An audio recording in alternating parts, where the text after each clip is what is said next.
Hi everyone and welcome, this is the Apostate Prophet. I hope you're having a great week. One of the main things when thinking about Islam is the... No, not this time. I'm talking about the No. Come on. I'm talking about the Kaaba, one of the main images that you get when you Google Islam. It is one of the main images because it is the most important location in Islam, the most important building. It's the center of Islam. It's the most venerated place and building in the world. Every Muslim has to turn towards the Kaaba when they pray. And Muslim pilgrims visit the Kaaba and have to circle it multiple times in a practice called tawaf. It is so important because it is believed to be the first building established for Allah, the one God. Although Allah doesn't need that building. Weird. Today the cube is surrounded by the greatest mosque, the Great Mosque of Mecca, or the Sacred Mosque. The Islamic belief on the origins of the Kaaba are very different from what an objective, non-Islamic research finds. According to Islamic belief, the Kaaba was built by Abraham, the forefather of Abrahamic religion, and he was told to build it by Allah. That is made very clear in Quran chapter 22, verse 26. Muslims believe that Ishmael, Abraham's first son, was given the blessing of the Kaaba so that his descendants would make an annual pilgrimage and a sacrifice feast at the Kaaba. Muslims believe that Ishmael was Abraham's religiously important and chosen son, although the Bible, where Abraham's story originated, says that God chose Isaac, not Ishmael. Ishmael is described as a warrior, and not the one who inherits his father's legacy. He is seen among many Jews as wicked but repentant, while Christians simply see him as Abraham's other wicked son. It is quite weird that Arab Muslims would make such a change in the biblical narrative and belief, and afterwards claim that Jews and Christians falsified the Bible. There are more differences than that, such as that Ishmael's mother Hagar, who is Abraham's handmaiden in the Bible, is suddenly directly Abraham's second wife in Islam. These changes appear probably because Arabs assume that they are descendants of Ishmael, while Jews are descendants of Isaac. But more to that at another time. Let's come back to the Kaaba. According to Islamic belief, Abraham built the Kaaba, Ishmael took care of it, and over generations it was revered by prophets and believers as Allah's house. That's why Muslims call it Baytullah, which means house of Allah. In the Quran it is also mentioned as sacred house, revered house, and so on. The black stone at one corner of the Kaaba is also believed to have been placed there by Abraham. But at the time of Muhammad, the Kaaba was held holy by Arab pagans, not by Christians and Jews. Muslims and some scholars close to Islam also claim that Christians and Jews regularly paid respect to the Kaaba, but there is no such evidence. As for how the Kaaba became a pagan site, Muslims explain that people became over time inclined towards polytheism and idolatry, which would explain why there were idols in the Kaaba during Muhammad's time. But the Kaaba, according to Islamic sources, was nevertheless dedicated to one God and was also a very important site because Mecca was a trade center that was visited by people of all kinds of beliefs. Again, according to Islamic tradition and belief, Muhammad started preaching at the Kaaba once he declared his prophethood. And after he was driven out of Mecca and fled to Medina, he came back again to conquer Mecca, and then he entered the Kaaba, destroyed all idols belonging to the pagans, let it clean out, and dedicated it again only to Allah. The destruction of other people's holy artifacts by Muhammad is ironically not seen as an aggression by Muslims. It is seen as a just cause because Muhammad claimed the Kaaba for Allah, his own God. Imagine founding a new religion, going to Mecca, destroying the Kaaba, building your own temple there instead, and saying, well, that's what my God told me. Imagine the Islamic outcry if that happened. Anyway, that's a summary of the Islamic view on the origins of the Kaaba. Now let's come to the non-Islamic, more realistic view. First off, as mentioned at the beginning, Muslims pray towards the Kaaba because the Quran says so, and because Muhammad did so. But that wasn't always true. When Muhammad began his prophecy, he wouldn't pray towards the Kaaba, but towards Jerusalem. Coincidentally, Jews prayed towards Jerusalem too. They call it Mizrah instead of Qibla.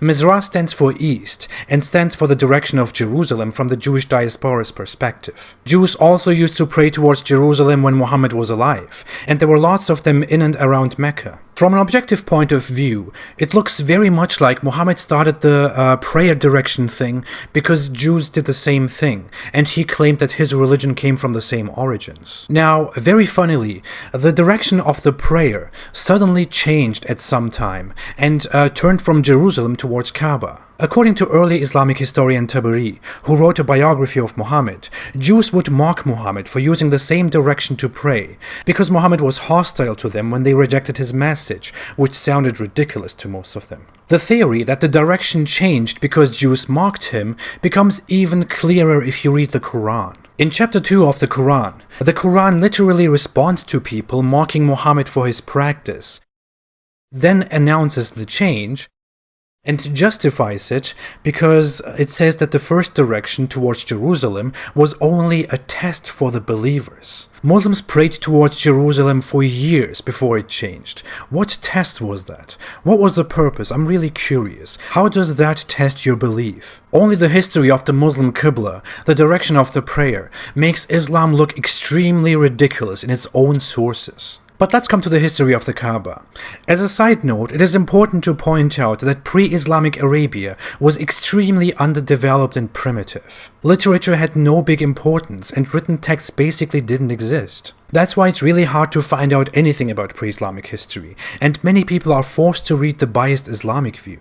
Islamic sources claim that Abraham built the Kaaba for Allah and designated it as a place for current Islamic practices, like circling it, fasting, sacrificing animals, and so on. It is declared to be the most important thing about Abraham, one of the most important things to Allah. The problem is that the Bible never mentioned the Kaaba. Now, Islam claims that Allah is the same God of the Bible. But if all of this is really the way Islam tells us, then why was the Kaaba never mentioned in the Bible? Why was it never mentioned in Jewish traditions, in the Talmud? Why was it not held important among Christians at all? The Quran even claims that Allah gave Abraham the mission to instate practices like circling the Kaaba or sacrificing. But Christians and Jews don't do such a thing.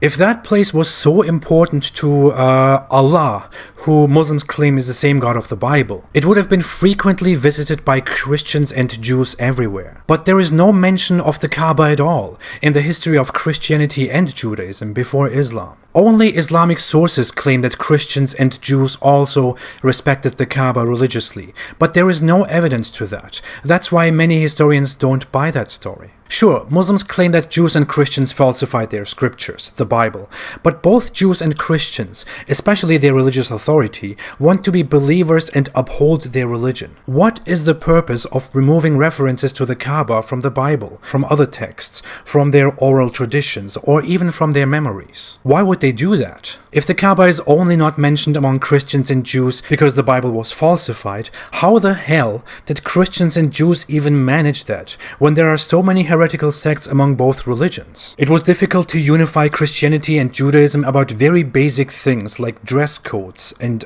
Jesus, but it was so easy to get rid of venerating Kaaba altogether, all Christians, all Jews. No serious and normal person, no healthy person could possibly believe that. Also, the locations and journeys of Abraham are in the Bible. Current illustrations of his journeys and locations show approximately where he was and what he did. He was far in the north. Mecca is not even remotely close to his journeys, and traveling there would have taken so long and would have been so pointless. According to most credible sources, early in history, the surroundings of Mecca were mostly an empty, unfriendly, and uninteresting desert. Some Muslims attempt to prove that the Kaaba was actually mentioned in the Bible by pointing at one part of the Bible where it talks of Abraham building an altar. But according to the Bible, Abraham built several altars for God in multiple places, not only one. The same apologists who make such claims totally ignore that fact. Also, if Mecca and the Kaaba were so important to Abraham's God, wouldn't the Christian Romans have come down to Mecca and taken it? That brings us to our next point. The Romans didn't even touch anything close to Mecca, especially after becoming Christians. The closest point that was ever taken by the Great Roman Empire was a place called Hegra, which is today called Medain Saleh. It is closer to Jerusalem than it is to Mecca. And the Roman Empire didn't leave anything untouched that was remotely important, and the desert dwellers had certainly not the strength to stop them. Also, Mecca was never even mentioned by non-Islamic and non-Arab sources until the 8th century, when Byzantines mentioned it due to their relations with the growing Muslims. This refutes one Islamic point, that the Kaaba, Mecca, was a very important and big trade center. That is only an Islamic claim. It was visited by Persians and surrounding Arabs, sure, but it was not a big trade center. There is no evidence to that, and every evidence points against that claim. That's why many historians actually come to the conclusion that the claim that Mecca was a trade center was only made up by Muslims or exaggerated because it was only important to Arabs. If it was really such a big and important place of trade and culture and whatever, North African rulers, Romans, the Eastern Roman Empire,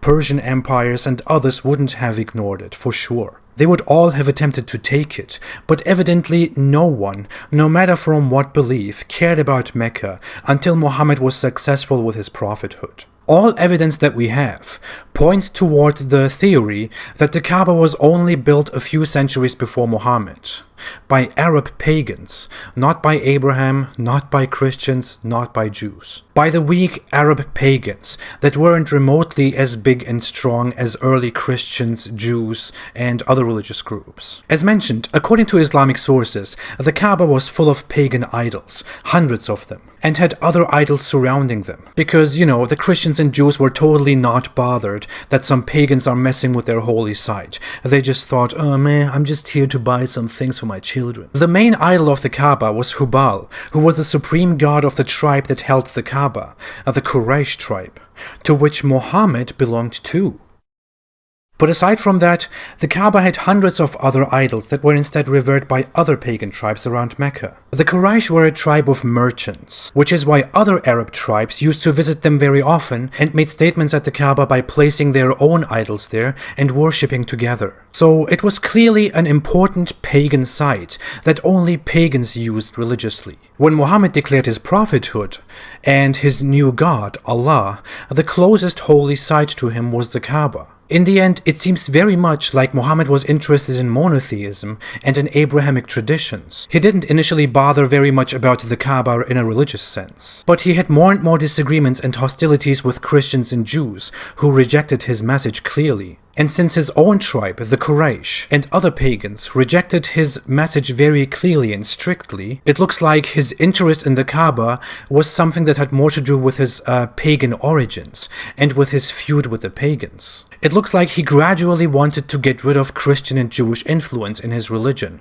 but he also wanted to get rid of the pagan pressure, because the pagans in Mecca didn't like him and wanted to prevent him from growing. So he designated the Kaaba as the center of his belief, as the direction of his prayer, just the way pagans used to. And he used this cause, conquered Mecca, captured the Kaaba for his own religion, but reinstated pagan practices like circling the Kaaba and venerating a black stone that was venerated before only by pagans. It looks very much like all of this is just a pagan thing. Nothing related to the Bible. Nothing to the God of the Bible, the prophets of the Bible, and nothing related to monotheism and Abrahamic religion. As said, there is simply not enough evidence about pre-Islamic Arabia, but all evidence that we have clearly points to this, that the Kaaba was only fancied by Muhammad due to paganism. There is just no evidence at all for Muhammad's and Islam's theories. That's why, from an objective, honest, and researching point of view, we can only come to the conclusion that the Kaaba is an Islamic issue,